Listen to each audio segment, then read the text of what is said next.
organização? E por que ela está relacionada a um cone em espiral ascendente? Digamos assim, tudo que o sujeito faz aqui fora, no plano da adaptação, corresponde a acontecimentos cerebrais no plano da organização. Então, na medida, vamos acompanhar a criança, na medida que ela brinca ou imita, na medida, vamos ficar no brinquedo, que é mais fácil de pensar. Na medida que a criança está brincando, ela está ajustando os diferentes brinquedos.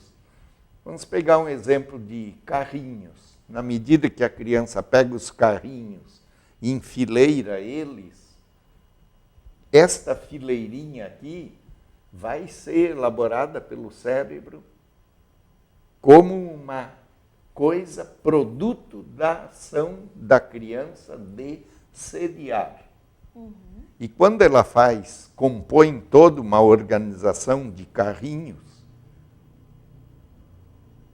o cérebro vai interpretar como uma classe, um conjunto, um estacionamento, né, de carros.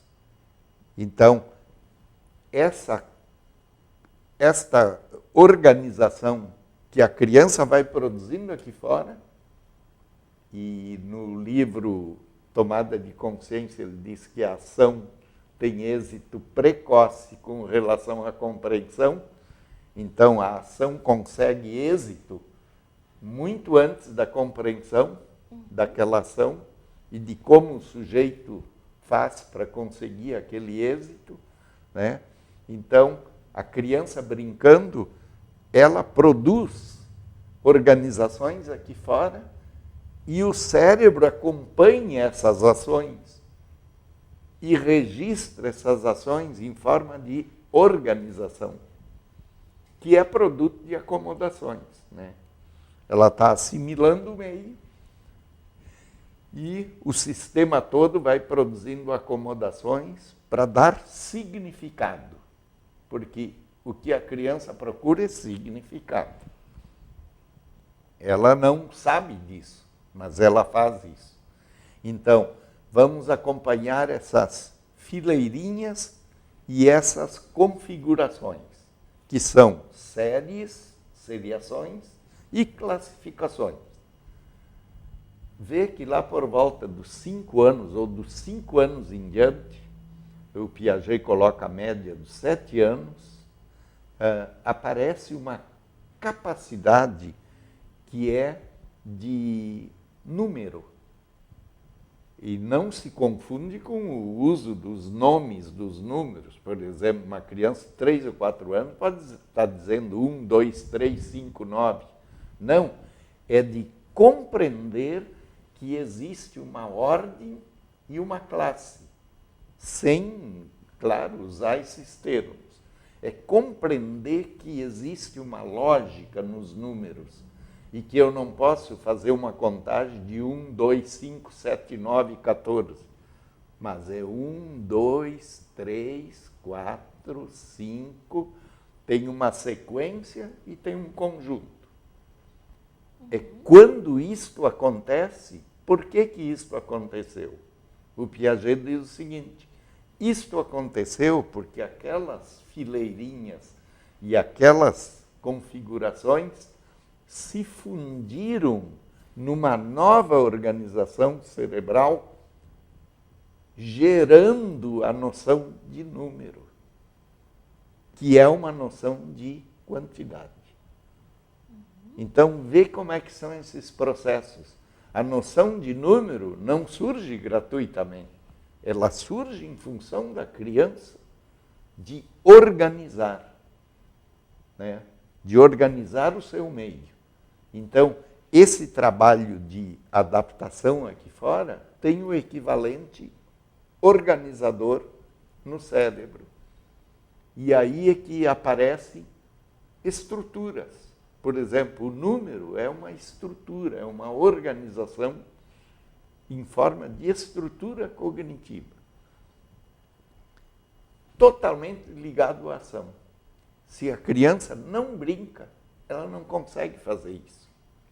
E não é o brinquedo mandado, porque a criança não precisa que ninguém mande para ela brincar. Ela brinca simplesmente como uma necessidade de adaptação dela. E ela exercita isso espontaneamente.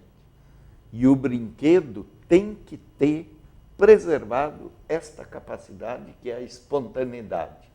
Porque quem sabe que tipo de brinquedo e que complexidade de brinquedo está precisando a criança é ela mesma. E ela vai brincar com qualquer coisa que tiver. Qualquer coisa. Deu um exemplo. O filho estava com ali 4, 5 anos, foi comigo num fim de semana que eu fui dar uma palestra para professores de uma faculdade. E daí tinha aquele enorme quadro verde ocupando toda a parede. E uma hora dessa ele entrou na sala, pegou o giz, foi lá e desenhou uma baleia que ia da esquerda à direita do quadro, em cima das minhas anotações. Então, para ele, simplesmente, o meu escrito não existia. Isto é, o meu escrito lá, os meus esquemas, não era estímulo para ele. Ele produziu o estímulo que, para ele, fazia sentido, que era desenhar uma baleia. Que, aliás, ele fazia muito já no papel. Era um dos desenhos preferidos dele, né? Então, bem essa ideia de que o brincar produz adaptação, é a forma de adaptação. Aliás, o brinquedo para o Piaget é a assimilação. É a assimilação. Por exemplo, quando a criança pega um objeto qualquer e transforma num avião, o mesmo objeto pode ser um pássaro, o mesmo objeto pode ser um gato andando sobre o muro, o mesmo objeto pode ser um carrinho ou uma moto.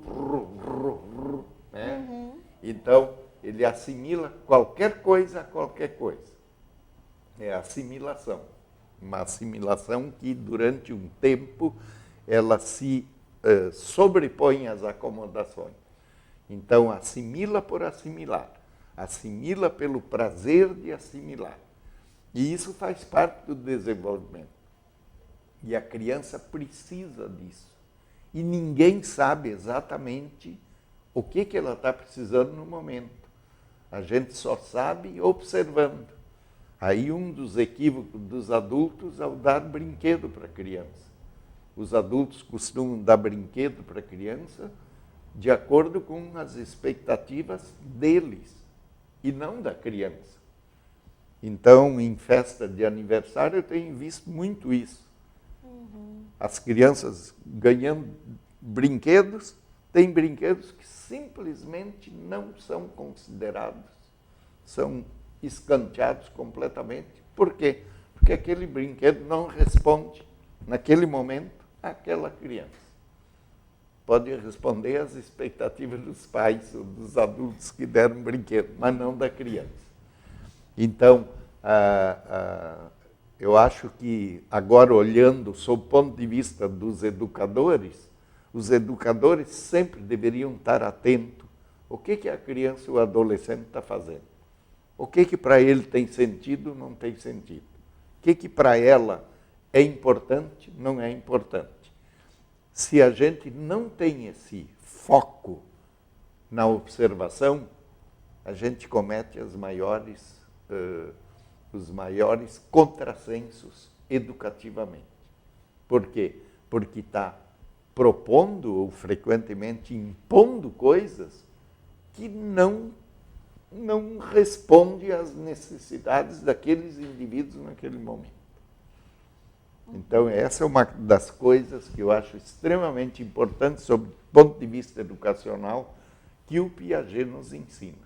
Então, sobre a espiral ascendente, o Piaget usa essa metáfora. Uma espiral ascendente significa os giros vão subindo, ao mesmo tempo subindo e se alargando. Né? Então, por que essa metáfora da espiral ascendente em forma de cone? Porque o desenvolvimento ocorreria assim. Há uma assimilação, sobrevém uma acomodação, e esta acomodação produz uma novidade, de tal maneira que o giro posterior não vai voltar para o mesmo ponto que tinha antes, vai subir um pouco e se alargar um pouco. Então, produz um novo patamar de adaptação ou de equilíbrio. Daí vem uma nova assimilação que perturba aquele equilíbrio. Daí, uma nova acomodação restaura aquele equilíbrio.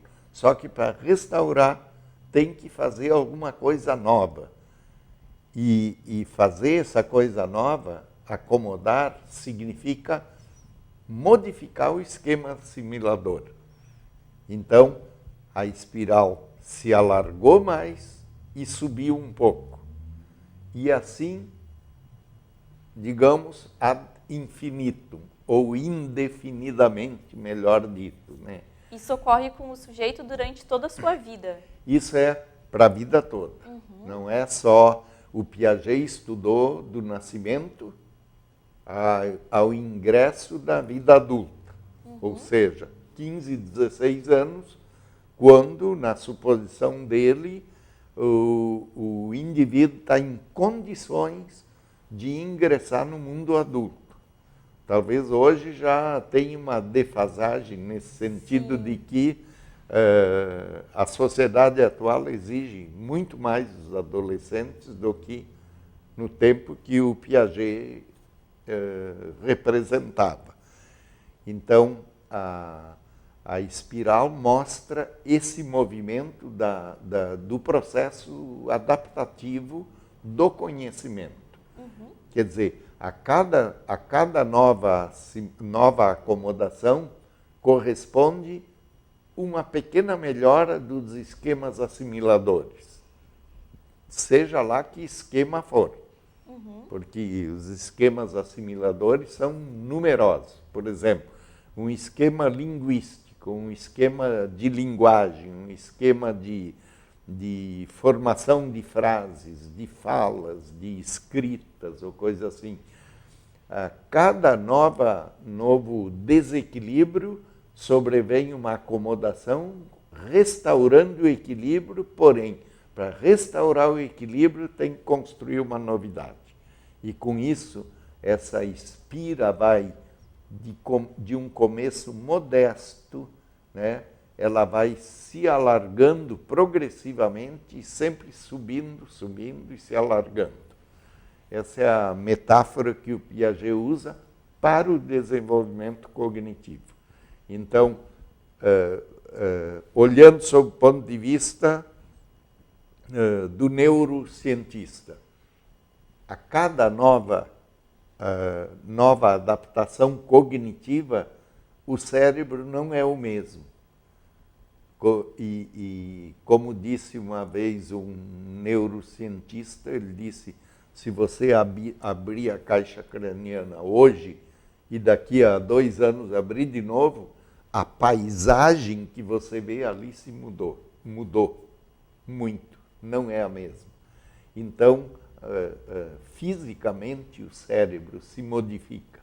Ele tem processos, ele exerce processos que correspondem a esse processo adaptativo que ocorre aqui entre o organismo e o meio ambiente. E isso não só biologicamente, não só psicologicamente, cognitivamente.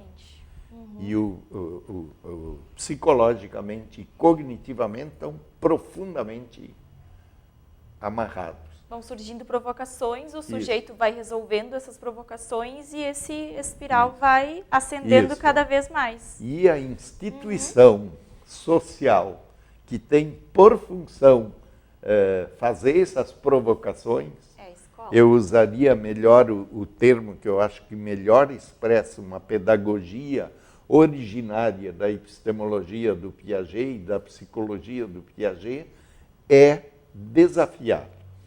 Quer dizer, a escola tem por objetivo desafiar, como disse um filósofo austríaco, Ernst von Glasersfeld, ele diz, a escola tem por objetivo desafiar o educando até sua ingenuidade não funcionar mais. Quer dizer, até superar a sua ingenuidade. Naquele sentido que o filósofo e físico Gaston Bachelard dizia, a ciência supera indefinidamente o senso comum. Quer dizer, basta entrar um pouquinho para dentro da ciência que o senso comum se esboroa. Não estou confundindo com bom senso, é o senso comum, isto é, essas compreensões comuns que viram verdades e ninguém questiona, né? Como as que usamos ontem. Filho de peixe, peixinho é. De pequenino se torce o pepino. Quer dizer, são compreensões que podem ter uma função aqui, agora, mas que não sustentam. Você entrou um pouco para dentro do conhecimento científico... Você percebe que aquilo já não serve. Não serve. Ela se esborou. Professor, muito obrigada pela sua participação e aguardamos o senhor para os próximos passos do curso. Obrigado, Diane. Até a próxima. Até a próxima. Isso.